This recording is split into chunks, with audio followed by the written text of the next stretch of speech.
Okay, greetings everyone. This week's module is about facial retouching. And as you guys go through the module, I want you to pay particular attention to the types of Photoshop methods that are used to retouch faces. And you'll start to see these again and again in commercial photography and advertising. It's used all over the place. And what you'll start to realize is that most of the imagery that we're inundated with has been photoshopped in some way. So, a few years ago, the company Dove came out with a commercial that was focused on examining the concept of beauty and our perception of beauty and how it relates to self esteem. And they created this really good spot that I think is a good opening to this week's module. Okay, folks, so very quiet, please. Camera's rolling. And we're recording sound. It's slated. Sounds great.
So many years ago, I was a commercial photographer and I was actually shooting film. And I recall starting to do some retouching in Photoshop. And as time went on, I felt like more and more clients were asking me to do more intense Photoshop retouches to the point where every photograph I did, especially if it involved models, I was doing retouching using these kinds of methods.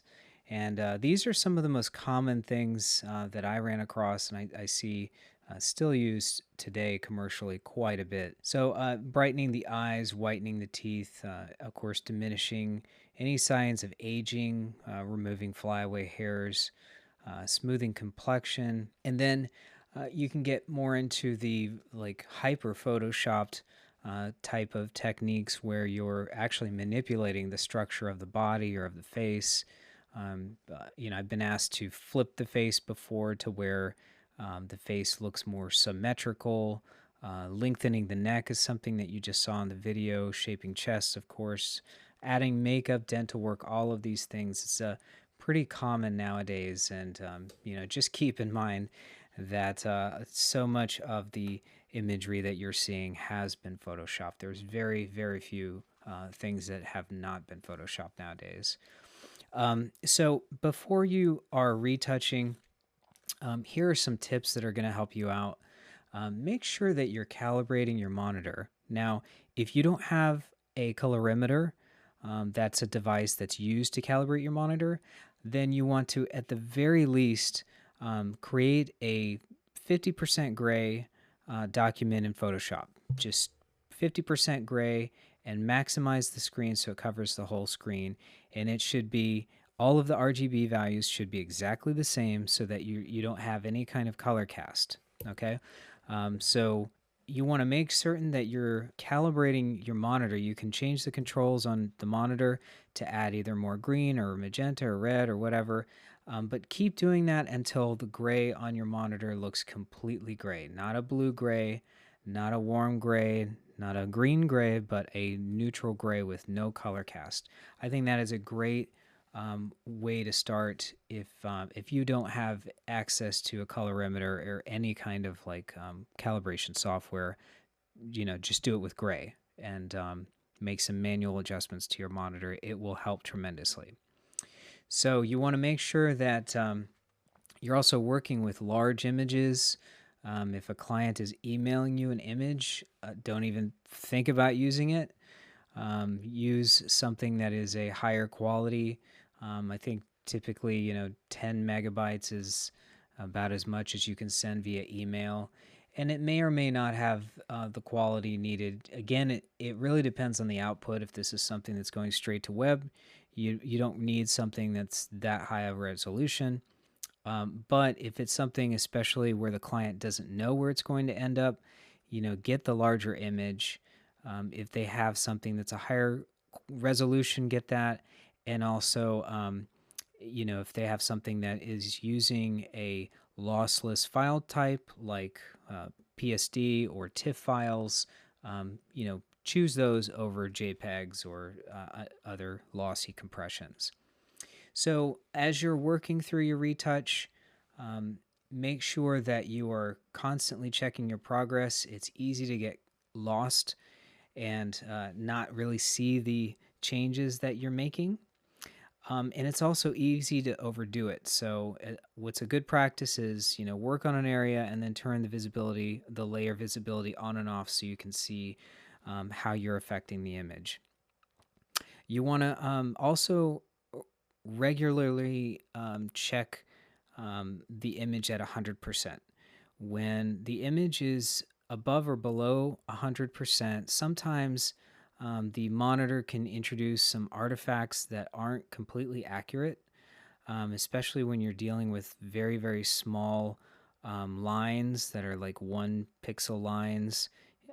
You could have some little artifacts happening there. But if you want to see what the image is actually going to look like, make sure that you're at 100%.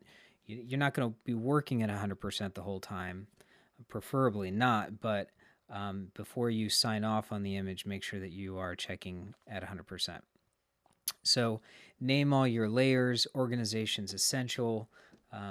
These file types can get really big quickly with multiple layers, and I highly recommend using grouping your layers together and also making certain that they're all organized and labeled correctly. A good practice is locking layers. It's when you have a lot of layers and you're moving things around, it's easy to accidentally shift things.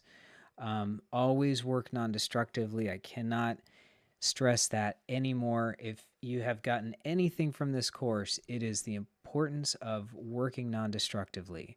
If you work destructively on an image, inevitably you will get that phone call at some point in your life from a client that wants to make a minor change to an image. And if you have flattened that image or if you've worked in a way that's destructive, you're going to have to recreate that image and recreate and redo that work. So always work non-destructively, use layers, use smart objects, use adjustment layers, use layer masks, things like that. When you are making adjustments to the color, before you do that, make adjustments to the exposure. So do your levels and curves adjustments prior to doing any kind of color correction.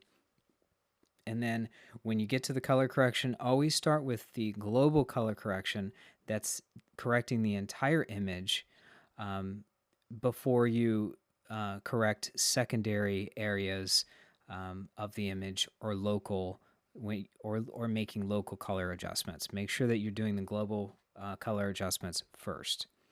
And then you always want to end with a proper crop and sharpening. And we have talked about ways in this class also how you can do cropping non-destructively. So I recommend doing that. Sharpening should always be at the very end of whatever you do. Okay? So I hope these tips will help you. We have a series of videos that you should be watching for this module that will help you and provide you with some retouching techniques. And if you guys have any questions, let me know.